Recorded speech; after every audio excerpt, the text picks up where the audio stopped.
Salut mon pote. Bah salut mon pote. Alors, aujourd'hui tu vas nous présenter un nouveau petit deck. Nouveau, ouais, oui, clairement nouveau, et je suis parti au culot avec ce deck.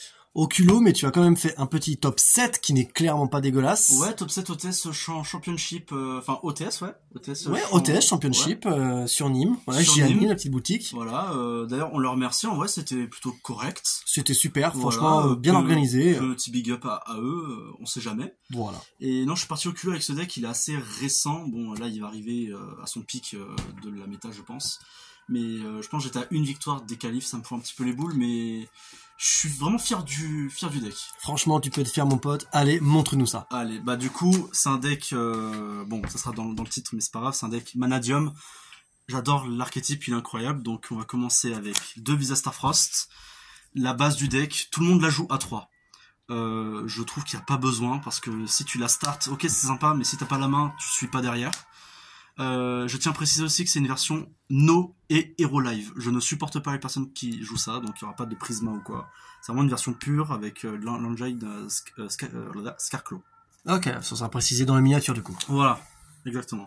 Ensuite, vraiment les ratios classiques, le Rio Meurtre qui est le starter du deck. En Quick Effect, il pète 1, ça permet pour se spé. Il se protège au niveau des Imperm ou des books, etc. Il va aller tuto un nom Manadium, c'est n'importe quoi.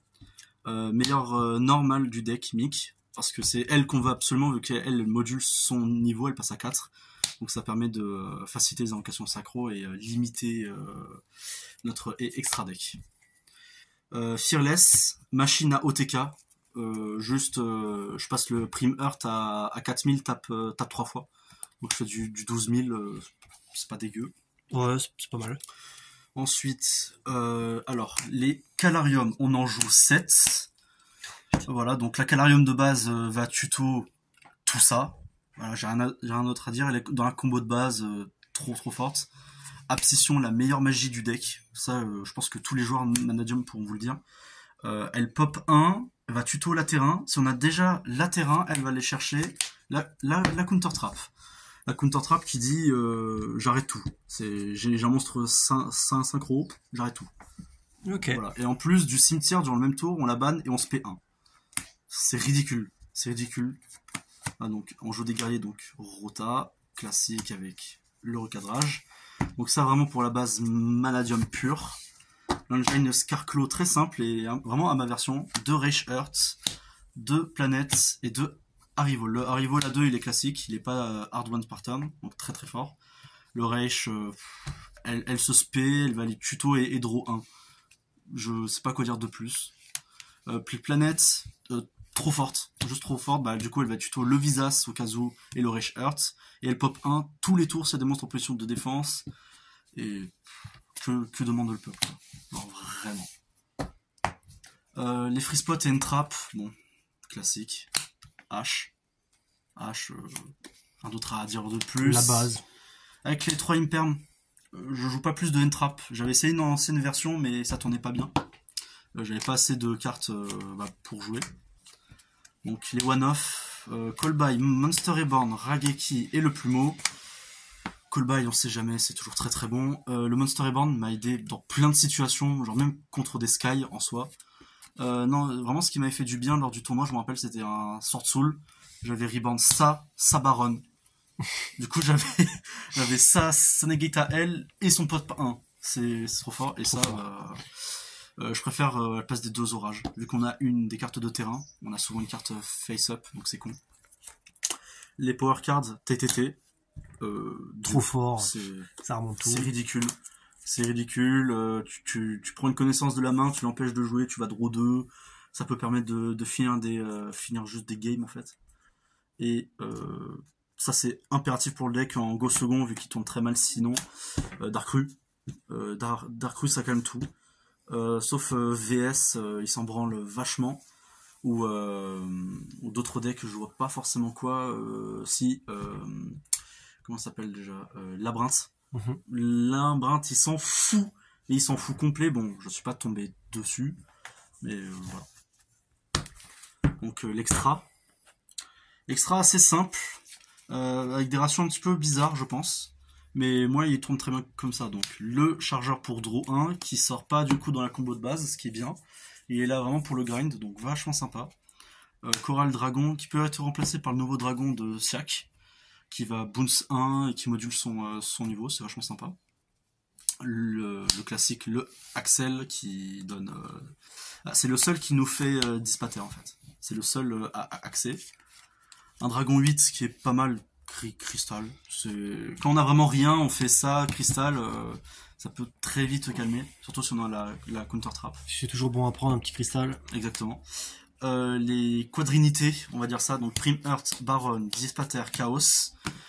Bon, ça c'est la base vraiment classique. Le Prime Earth, il n'y a pas tout le monde qui le joue, mais moi je le trouve trop intéressant. Il est non ciblable, il tape minimum 4 fois. S'il est détruit par une carte de mon adversaire, je reborn 1 avec Fearless, il tape à 4000. C'est n'importe quoi. Si mon adversaire n'a rien, je OTK. Voilà. Puis bah ça c'est classique. Baron m'a fait tout le tournoi. Je pense que même toi mon pote tu peux le confirmer. Ah oui, mon dieu. Il m'a fait tout le tournoi, c'est n'importe quoi. Dispater c'est trop fort et Chaos Angel c'est fort. Et il faut pas la sortir tout le temps en vrai parce que t'as envie qu'elle te banne 1 sur le board adverse. Mais non, franchement très très bon. Le Astraloud classique, peut-être passer à 2, mais moi à 1, j'ai pas ressenti plus besoin que ça. Donc en vrai ça va. Les deux Light Earth, bah, on joue 2 terrains, 2 Light Earth. Si on se fait negate sur la combo de base, on est content d'en avoir une deuxième. Le Cross Ship, combo de base. Licorne, ça reste sympa, c'est une carte, ça peut finir des games. Apollousa qui va être très vite Donc on se retrouve quelques jours après le deck profile car j'avais eu un problème sur ma carte SIM. Ah, donc ça a coupé brusquement, ensuite désolé, donc là je vais essayer de terminer le deck profile. Je tiens à préciser que du coup le deck profile était sans le support d'une parce que le support d'une n'était pas encore sorti à ce moment-là. Voilà, donc maintenant je tiens à préciser que je l'ai. Il y aura sûrement d'autres deck profile de mon deck Manadium si je fais des résultats lors de certains tournois qui arriveront prochainement je pense. Pas sûr avec nos emplois du temps avec la Team Zeus. Voilà. Quoi dire de plus oui, j'ai commandé le Triart pour remplacer le petit Apollousa comme je l'avais dit. Donc là, je vais vraiment reprendre la decklist que j'avais utilisée lors de l'OTS Championship qui s'est déroulé à Janim. Donc on se retrouve tout de suite pour finir cela. Voilà, donc du coup, comme j'avais dit, donc on était sur les links. Donc il y avait la Apollousa que j'avais utilisée, comme j'avais dit, voilà, elle va passer pour Triart Scarclaw, qui sera bien meilleur sur le long terme. Et du coup, la dernière carte de Extra Deck que j'avais pas pu vous présenter, c'était le Access Code qui fait toujours plaisir. Voilà, Access Code qui est une très bonne carte pour l'étal ou pour vraiment finir les parties. Voilà. Donc du coup, pour le side, ce que j'avais utilisé lors de l'OTS, c'était... Donc bien sûr, c'est adaptable. Hein. Donc moi, où est-ce que j'avais pré-shot, donc des Nibiru. Pas forcément un très bon call, parce que vraiment, les labyrinthes étaient assez présents. Même s'il y a quand même du Dragon Link, du Sword Soul, etc. Donc pas trop déçu. Bon, quand je la rentrais, je la touchais pas. Je la rentrais simplement pour le Titi Cross Out, vu que Manadium c'est une carte qui se prend Nibiru assez facilement, mais je pense que Nibiru est pas bonne pour cette méta, mais reste intéressante. Donc avec ça, 2 Drolls, 2 Ghost Bell, qui sont un excellent call, je pense, et 2 très bonnes cartes. En même temps, moi je pouvais m'en servir également pour le Cross Out. Donc m'en servir pour mon adversaire et pour moi, ce qui est pas négligeable. Le Pancra qui reste correct, je trouve, est vachement sympa. Ça permet de foutre une mini pression et pouvoir bait un peu certaines choses pour l'adversaire quand je go second sur la game 2. De Cyclone parce que les trappes sont omniprésentes. Et Heavenly qui reste une excellente carte, en plus en combo avec le Dark Truc que j'avais utilisé main.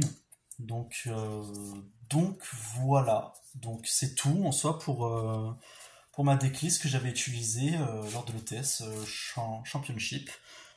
Donc en tout cas j'espère que cela vous aura fait plaisir, hein. Donc dans tous les cas on va continuer à faire des vidéos de ce genre, des deck profiles. On va essayer de faire le plus possible d'événements, hein, par rapport à la team, etc. Donc voilà, allez, ciao ciao.